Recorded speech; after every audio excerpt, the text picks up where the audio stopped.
ప్రధానమంత్రి దృష్టికి తీసుకెళ్లారండి?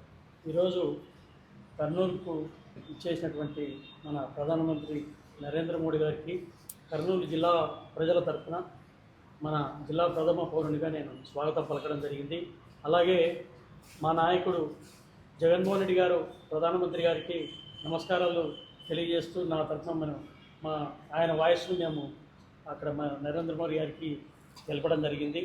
అలాగే ఇక్కడ మనకు స్థానికంగా ఉన్నటువంటి మన రాష్ట్రంలో ఉన్నటువంటి సమస్యలను కూడా మనం చెప్పడం జరిగింది.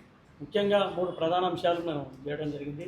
మెడికల్ కాలేజీలను మీరు ప్రైవేటైజేషన్ చేయకూడదని చెప్పేసి రాష్ట్ర ప్రభుత్వానికి దిశానిర్దేశం చేయండి అని చెప్పేసి మనం ప్రధానమంత్రి గారికి చెప్పడం జరిగింది. ఎందుకంటే మనకు పక్కన ఉన్నటువంటి కేరళ కావచ్చు, తమిళనాడు కావచ్చు, మనకు తెలంగాణ, అలాగే ఇతర పంజాబ్, హిమాచల్ ప్రదేశ్ రాష్ట్రాలలో అలాగే బీజేపీ పాలిత రాష్ట్రాలైనటువంటి గుజరాత్, మధ్యప్రదేశ్, ఉత్తరప్రదేశ్ ఈ రాష్ట్రాల్లో కూడా ఈ ప్రైవేటైజేషన్ మెడికల్ కాలేజీలను ప్రభుత్వ ఆధ్వర్యంలోనే నడవాలి, ప్రైవేటైజేషన్ విధానాన్ని తిరస్కరించడం జరిగింది.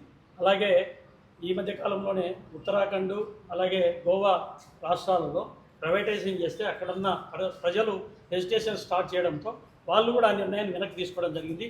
మీరు కూడా ఖచ్చితంగా ఇక్కడ మా రాష్ట్ర ప్రభుత్వానికి మార్గనిర్దేశం చేయండి, వెనక్కి తీసుకోవాలి. ఖచ్చితంగా మీ ప్రభుత్వ ఆధ్వర్యంలో ఉంటేనే వైద్యం కావచ్చు, విద్యం కావచ్చు పేద ప్రజలకు అందుబాటులో ఉంటుంది.